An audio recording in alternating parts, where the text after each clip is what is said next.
If you are a would-be home buyer and you've been waiting for the market to crash, I apologize, but I've got some bad news for you. And if you're a would-be seller and you're waiting for 2021 bidding wars, I've also got some bad news for you. We'll cover that today in your hyper-local North Shore Pump March 2026 housing market update. What is going on, party people? My name is Chris Elliott, Wyndham resident and local realtor in Metro Richmond since 2013. In that time, I've sold 600 plus homes, helped a lot of folks through the process. And what we're gonna do today is we're gonna cover some of the national housing headlines that you've probably been seeing and hearing. We're gonna smoke out which of those is true, which one's not true. And most importantly, we're gonna compare that to our super hyper local backyard North Shore Pump market. And we're gonna see which of those trends line up, which they don't, and if there's anything relevant for you to know living and working in this area. Let's jump into it. Oh, hey, and if you stay to the very end, I'm gonna give you 3 practical tips that we're currently giving to our would-be sellers as well as to our would-be buyers in this local market. All right, so first and foremost, let's talk about affordability because it's all anyone can talk about when it comes to housing. Politicians, the news media, probably your Uncle Larry, who is a part-time real estate economist when he's not into conspiracy theories. Now, before we jump in, let's define terms. What is affordability when we're talking about housing? Well, I would submit to you that affordability is comprised of 3 things.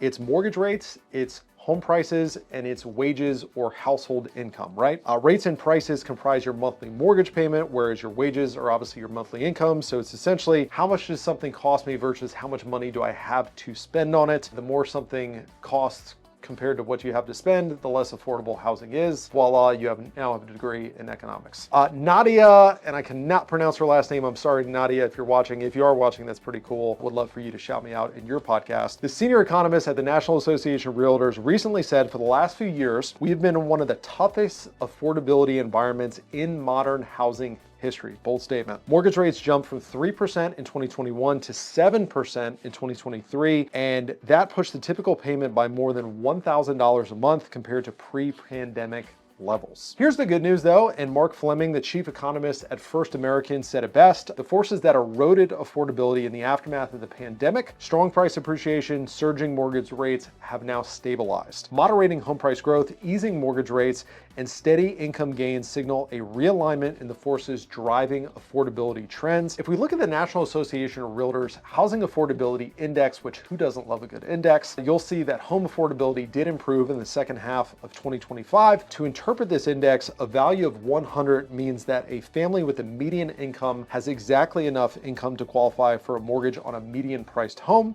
The higher the index, of course, the more affordable housing is. Zillow is currently predicting that affordability will get stronger this year, saying at a national level, a mortgage payment now takes 32.6% of the median household income, already the best affordability seen nationwide since August of 2022. That's on track to improve to 31.8% by the end of this calendar year. You can see that visually in this graph, and I'll point out that anytime the median mortgage payment exceeds 30% of median gross household income, housing is deemed unaffordable. So this got me wondering how affordable North Shore Pump housing currently is to North Shore Pumponians. I don't know what we're supposed to call ourselves, the good folks in North Shore Pump. So our current median home price as of January 2026 is $698,000. This is on the resale market, not including new construction. Sorry, builders, I'm not including you in this conversation. So unfortunately, we could not get reliable household income data for North Shore Pump. It's like a super uber specific area that,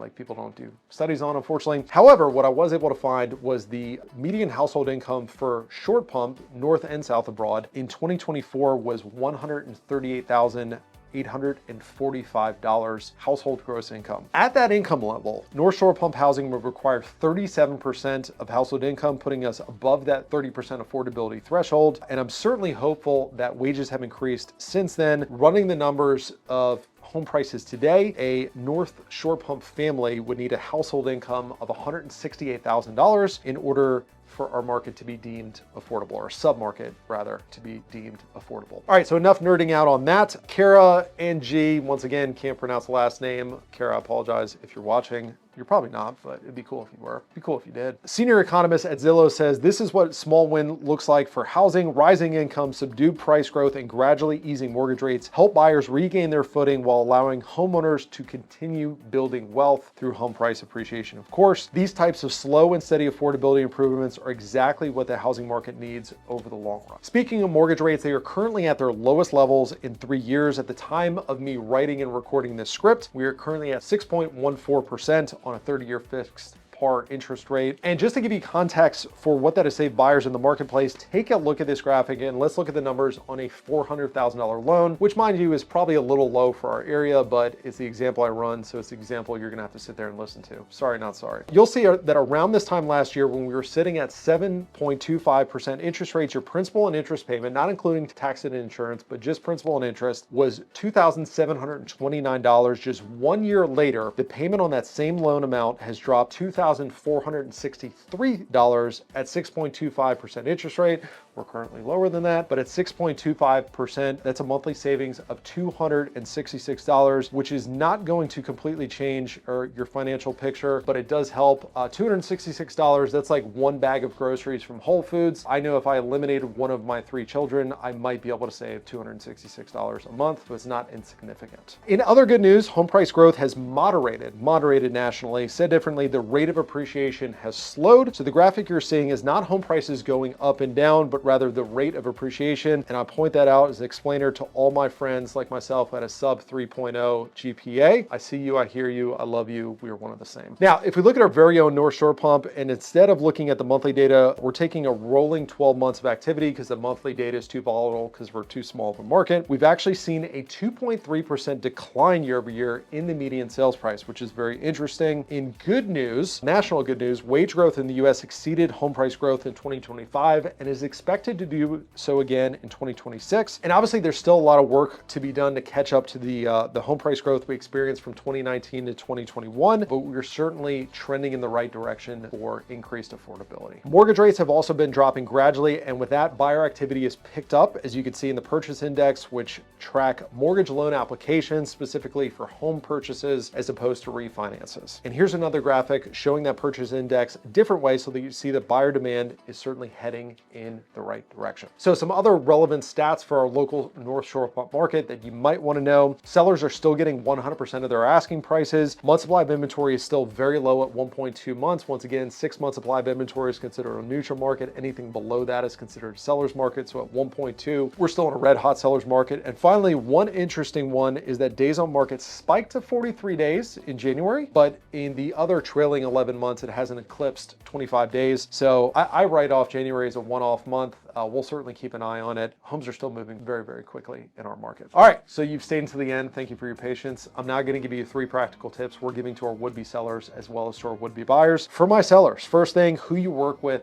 matters again. And I would submit to you, it always mattered, but for a few years, the market did most of the heavy lifting. You could throw a sign in the yard and still get multiple offers, especially in our area. I don't think we're in that market anymore. We've seen well over 100,000 agents leave the business nationally since 2022. And the reason is simple: this environment requires skill. The difference between a true professional and a semi-professional now shows up whether your home sells, how quickly it sells, and ultimately what you net, how much equity you pull off the table as a seller. In a market with more inventory and more negotiation, you need someone who knows how to price strategically, market aggressively, negotiate intelligently, and maybe most importantly, tell you the truth of what you need to hear versus what you want to hear. Skilled markets reward skilled representation. Secondly, if you want to net top dollar and strong terms in this market, there's usually 2 to 4 weeks of intentional prep that needs to happen with your home, and that prep should be strategic, not emotional. The biggest mistake I see sellers make is spending their time and money on things they think matter versus what buyers actually care about and what actually moves the needle in this market. So before you start painting random rooms or tearing out perfectly good countertops, have a conversation with a competent real estate professional about what will truly move the needle when it comes to your home sale. And one simple step that you can take right away: get a professional home inspection before you list your property. If there's something wrong with your house that you're not aware of, you want to control that narrative and fix it on your terms, not negotiate on a buyer's terms. And last but not least, if you're thinking about selling this spring or early summer, now's the time to start the conversation. I know it probably still feels early. We may or may not have eclipsed St. Patty's Day. You might be, having your green beer in your fridge, but it won't be for long. If your goal is to list when school gets out or move during the summer, the prep window is right now between inspections, contractor touch-ups, staging, photography, pricing strategy. March turns into May really, really fast, faster than you anticipated it will, and I can tell you that from the bottom of my heart, having worked with hundreds of people through this process. By the time you're watching this, we are officially in prime selling season, so if a move is on your radar, let's get on your horse and start going. If you don't already have a real estate professional you know, like, and trust, we'd love the opportunity to earn your business. Drop comment, shoot me a DM, call, text, email, send a carrier pigeon, a smoke signal, reach out to us. We'd love the opportunity to earn your business. For my buyers, I'm going to suggest to you to maybe rerun the numbers. If you looked at buying 12 to 18 months ago and walked away out of the market without buying, your payment could very well be $200 to $300 lower today on the exact same loan size. Yes, rates are not 3%, but they're meaningfully lower than last year, and that's a real affordability improvement. Secondly, for my buyers, here's what I've learned over the last 13 years. Consumer sentiment matters almost more than anything. When the general public decides it's a great time to buy, everybody and their mother jumps into the market at the exact same